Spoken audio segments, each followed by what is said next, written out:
Friends, unique coaching centre में आपका स्वागत है। अगर आप मेरे चैनल को सब्सक्राइब नहीं किए हैं तो सब्सक्राइब कर दें और बेल आइकन दबा दें। आज हम क्लास 12 एनसीईआरटी पैटर्न बायोलॉजी के बारे में पढ़ेंगे। जो फर्स्ट वीडियो अपलोड किया गया है जीव में जनन, आज उसी का सेकेंड पार्ट वीडियो अपलोड होगा। जो अलैंगिक जनन किसे कहते हैं? जिस जनन प्रक्रिया में एक जनक भाग लेते हैं उसे अलैंगिक जनन कहते हैं। अलैंगिक जनन किसे कहते हैं? जिस जनन प्रक्रिया में एक जनक भाग लेते हैं उसे अलैंगिक जनन कहते हैं। अब इसके निम्नलिखित लक्षण हैं। लक्षण इसका देखा जाए क्या क्या है।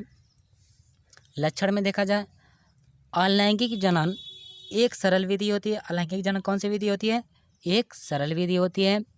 अलैंगिक जनन में एक जनक भाग लेते हैं। अलैंगिक जनन में सिर्फ एक जनक ही भाग लेते हैं। अलैंगिक जनन में युग्मकों का निर्माण नहीं होता है। अलैंगिक जनन में युग्मकों का निर्माण नहीं होता है। इसमें केवल सूत्री विभाजन होते हैं। इसमें कायिक जनन होता है।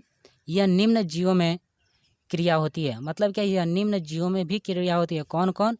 प्रोटोजोआ, जीवाणु और विषाणु में होती है। ठीक है फ्रेंड्स, अलैंगिक जनन की विधियाँ क्या क्या होती है? अलैंगिक जनन की विधियाँ क्या क्या होती है उसके बारे में देखा जाए। अलैंगिक जनन की विधियाँ निम्न प्रकार की होती है। द्विखंडन किसे कहते हैं? जब कोई जीव दो भागों में टूटकर नए संतति का निर्माण करता है तो उसे द्विखंडन कहते हैं। द्विखंडन किसे कहते हैं? जब कोई जीव दो भागों में टूटकर नए संतति का निर्माण करता है तो उसे द्विखंडन कहते हैं। जैसे अमीबा क्या दो खंडों में टूटेगा? अगर दोनों नई संतति का क्या दो खंडन में बंटकर एक द्विखंडन का निर्माण करता है, जैसे अमीबा। बहुखंडन किसे कहते हैं?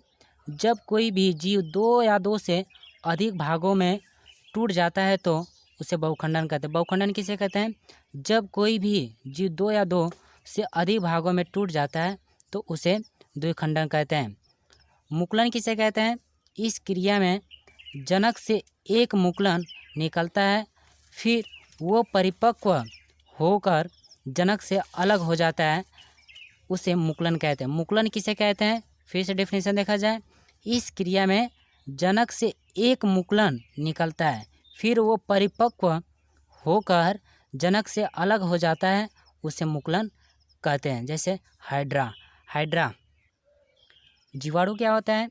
इस प्रक्रिया में बीजों द्वारा नई संतति का निर्माण होता है, उसे जीवाणु कहते हैं। अब लैंगिक और अलैंगिक जनन में अंतर जानेंगे।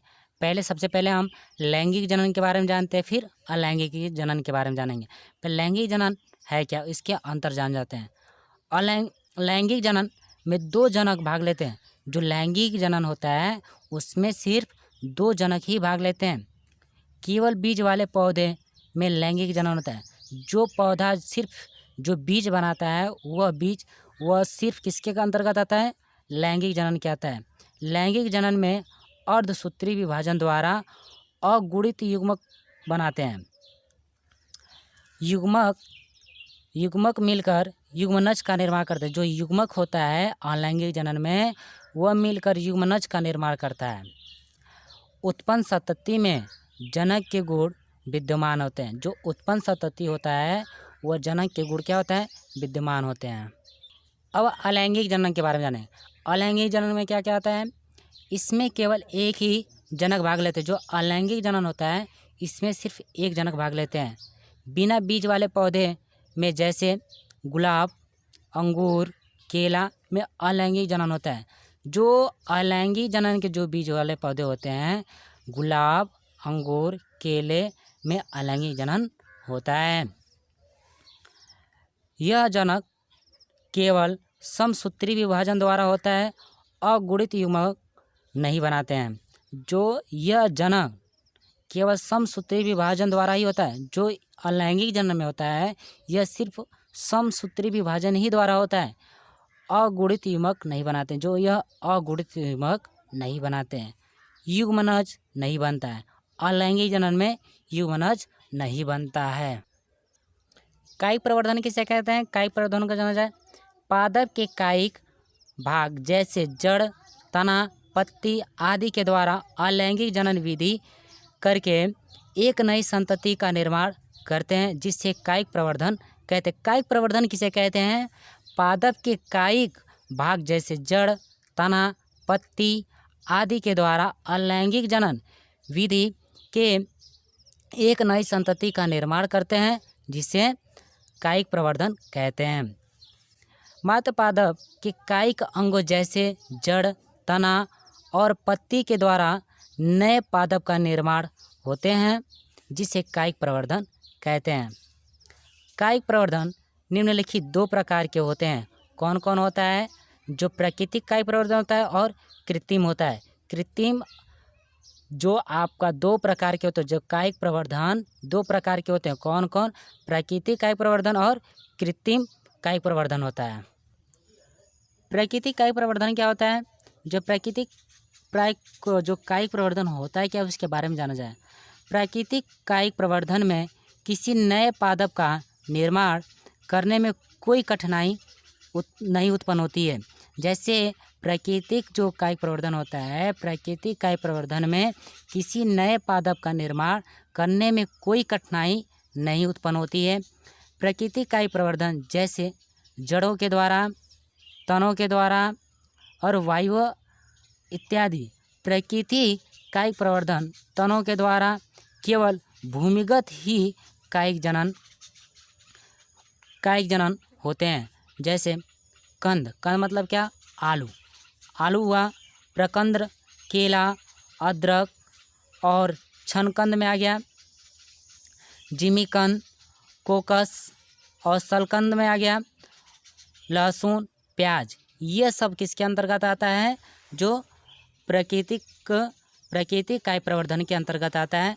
अब हम जानेंगे कृत्रिम कायिक प्रवर्धन किसे कहते हैं। ठीक, जिस कायिक प्रवर्धन में किसी भी नए पादप के निर्माण करने में उसका बीज बनाने में कठिनाई होती है, उसे कृत्रिम कायिक प्रवर्धन कहते हैं। ठीक फ्रेंड्स, इतना तो आपको समझ में आ गया होगा।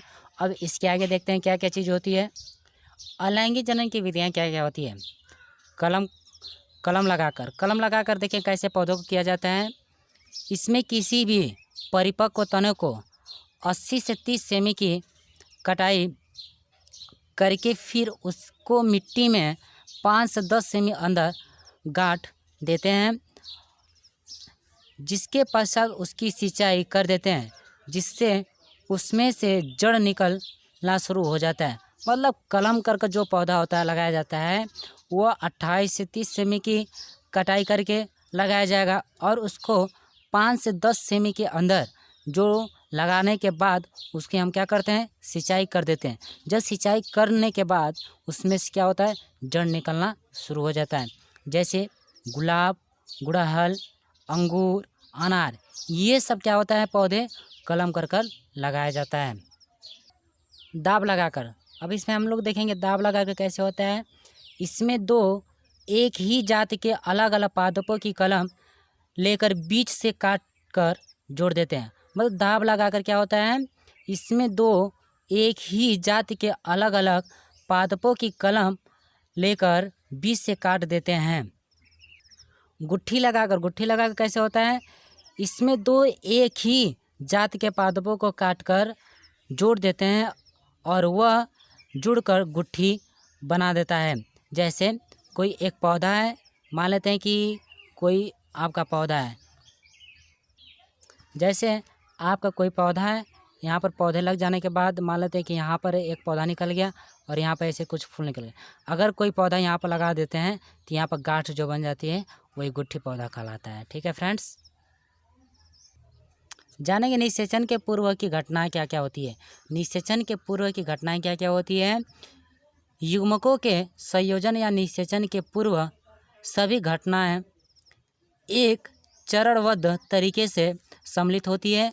निषेचन के पूर्व की गणना 2 चरणों में संपन्न होती है। कौन कौन होता है? युग्मक जनन और युग्मक का स्थानांतरण, यही 2 जनन होते हैं। अब हम जानेंगे फर्स्ट कैसे होता है युग्मक जनन। युग्मक जनन किसे कहते हैं, इसको हम लोग अच्छी तरह से जान जाते हैं। युग्मक जनन की परिभाषा क्या क्या होती है और उसकी विधियाँ क्या क्या होती है, अच्छी तरह से हम लोग जान जाते हैं। युग्मक जनन क्या क्या होता है? प्रत्यजनक कोशिकाओं के अर्धसूत्री विभाजन के फलस्वरूप नर और मादा के युग्मकों के निर्माण प्रक्रिया को युग्मक जनन कहते हैं। ठीक है फ्रेंड्स, या तो आप ऐसे भी कह सकते हैं किसी भी नर या मादा में यह युग्मक द्विगुणित अवस्था में पाए जाते हैं तथा मनोरा कवक शैवाल में यह अगुणित अवस्था में पाए जाते हैं, जबकि टेरिडोफाइटा, अनावृतबीजी, आवृतबीजी एवं मानव आदि सभी में यह द्विगुणित अवस्था में पाया जाता है। मतलब द्विगुणित अवस्था में जो होता है ये सब जितने भी जैसे टेरिडोफाइटा, अनावृतबीजी, आवृतबीजी एवं मानव आदि सभी में यह द्विगुणित अवस्था पाया जाता है। मतलब यह सिर्फ जो युग्मक जनन होता है ये बहुत इम्पोर्टेंट है, आप इसे याद रखना न भूलें, क्योंकि ये जो अवस्था होती है युग्मक जनन में सिर्फ पाया जाता है। युग्मकों का स्थानांतरण क्या होता है देखा जाए। युग्मकों का स्थानांतरण निषेचन हेतु युग्मकों का स्थानांतरण आवश्यक होता है। प्रायः नर युग्मक चल होते हैं एवं मादा युग्मक अवस्था में पाए जाते हैं। ये किस में अवस्था में पाया जाता है? मादा युग्मक अवस्था में पाया जाता है। ठीक है, जैसे ब्रायोफाइटा, टेरिडोफाइटा में युग्मक स्थानांतरण के लिए जल की आवश्यकता होती है, तो वही आवृत्ति तथा आवृतिबीजी पौधों में वायु की आवश्यकता होती है। मतलब इसमें क्या होती है, जल की भी आवश्यकता होती है, वायु की भी आवश्यकता होती है। ये किसके का अंतर होता है? युग्मकों का स्थानांतरण में होता है। ठीक फ्रेंड्स, अब हम जानेंगे निषेचन। निषेचन क्या होता है या निषेचन कितने प्रकार के होते हैं, निषेचन किसे कहते हैं? निषेचन नर व मादा के अगुणित युग्मकों के संलयन को निषेचन कहते हैं। नर और मादा के अगुणित युग्मकों के संलयन को निषेचन कहते हैं।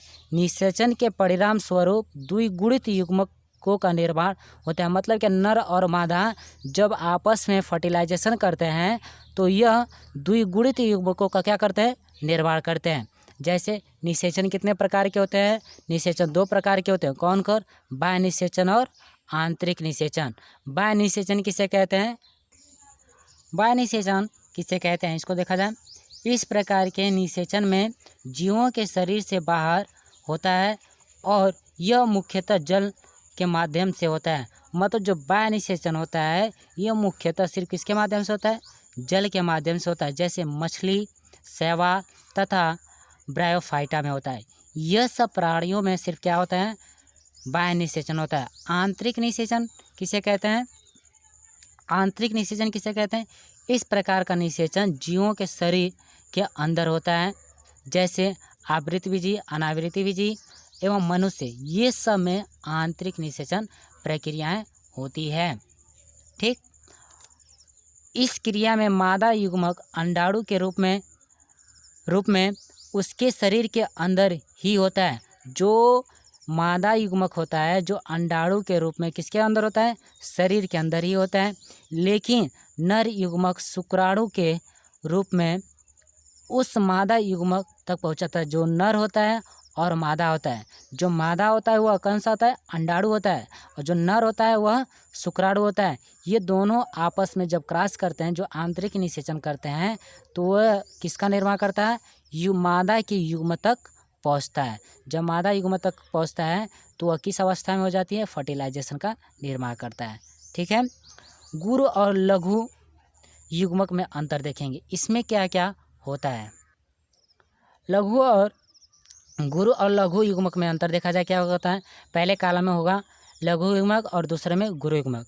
लघु युग्मक में देखा जाए इसमें एक युग्मक पाया जाता है, इसमें मादा युग्मक पाया जाता है। मतलब क्या है? लघु युग्मक में सिर्फ एक ही युग्मक पाया जाएगा, सिर्फ इसमें क्या होगा? नर होगा, और गुरु में क्या होगा? मादा युग्मक होगा। ये आकार में छोटे होते हैं। जो क्या होता है? यह बहुत आकार में क्या होते हैं? छोटे होते हैं। ये आकार में बड़े होते हैं। ये शुक्राणु के रूप में पाए जाते हैं। और गुरु युग्मक में किस में होता है? ये अंडाणु के रूप में पाए जाते हैं। ये चल अवस्था में होते हैं। ये चल अवस्था में होते हैं। ये अचल अवस्था में होते हैं। ये किस में पाया जाता है? अचल अवस्था में किस में होता है?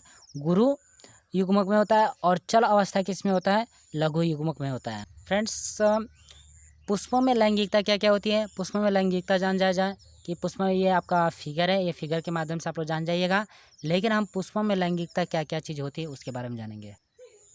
जीवों में लैंगिक जनन के दौरान दो अलग अलग युग्मक का संलयन होता है, वह चाहे पौधे हों या जानवर हों या फिर मनुष्य हो। अर्थात हम कह सकते हैं कि जब किसी भी पादप में नर जायांग पुंकेसर और मादा जायांग स्त्री केसर, ये दो चीज़ बहुत इंपॉर्टेंट है। जो जायांग मतलब पुंकेसर और जनांग मतलब क्या होता है, स्त्री केसर, द्विलिंगी या उभयलिंगी कहा जाता है। मतलब क्या, ये दोनों क्या हो सकते हैं, उभयलिंगी या द्विलिंगी कह सकते हैं। जैसे मक्का, कवक, गुड़हल, ये सब किस में आता है, आप खुद ही पढ़े हैं। जो हम लोग पहले टॉपिक में फिर फिगर के माध्यम से देखा जाए तो पुष्पों में लैंगिकता के बारे में देखे हैं। तो जो पुष्पों में लैंगिकता थी, मक्का, कवक, गुड़हल, ठीक है फ्रेंड्स। और जब हम किसी भी पादप में नर जननांग या मादा में से कोई भी एक उपस्थित होता है तो उसे एक लिंगी कहा जाता है। मतलब क्या, जो नर होगा चाहे मादा होगा, उसमें से सिर्फ एक ही उपस्थित होगा, उसे क्या कहा जाएगा, एक लिंगी कहा जाएगा। जैसे पपीता, खजूर, ये किस में आते हैं, एक लिंगी में आते हैं। पुष्पीय पादपों में जननांग के आधार पर पुष्प को दो प्रकार के होते हैं। मतलब कौन कौन प्रकार के होते हैं, दो प्रकार के होते हैं। कौन कौन, एक लिंगी पुष्प और द्विलिंगी होते हैं। एक लिंगी पुष्प किसे कहते हैं, जब पुष्प में पुंकेसर या स्त्री केसर दोनों में से कोई एक उपस्थित होता है तो उसे एक लिंगी पुष्प कहते हैं। एक लिंगी पुष्प किसे कहते हैं, जब पुष्प में पुंकेसर या स्त्री केसर दोनों में से कोई एक उपस्थित होता है तो उसे एक लिंगी पुष्प कहते हैं। जैसे पपीता, तरबूज, ठीक है, ये सब किसके अंतर्गत आते हैं, एक लिंगी में आते हैं। द्विलिंगी में देखा जाए, द्विलिंगी पुष्प में क्या क्या होता है, जब पुष्प में पुंकेसर और स्त्री केसर दोनों उपस्थित होते हैं तो उसे द्विलिंगी पुष्प कहते हैं। मतलब क्या होता है, जब पुष्प में पुंकेसर और स्त्री केसर दोनों उपस्थित होते हैं तो उसे द्विलिंगी पुष्प कहा जाता है। जैसे मक्का, गुड़हल, सरसों, ये किस में आता है, द्विलिंगी में आता है।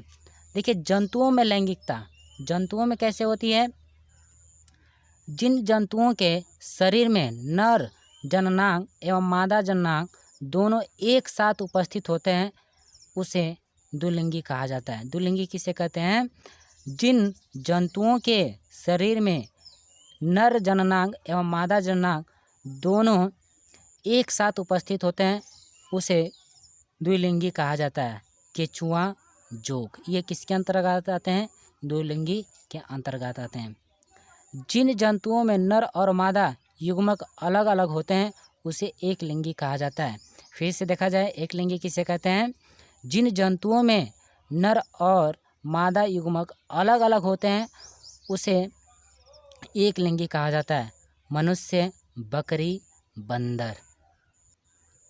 निषेचन के पश्चात की घटना क्या क्या होती है, निषेचन के पश्चात की घटना क्या क्या होती है, निषेचन के पश्चात घटना में दो क्रियाएं होती है। कौन कौन, युग्मनज का बनना और भ्रूण का बनना, ये दोनों प्रक्रिया हम लोग पढ़ चुके हैं।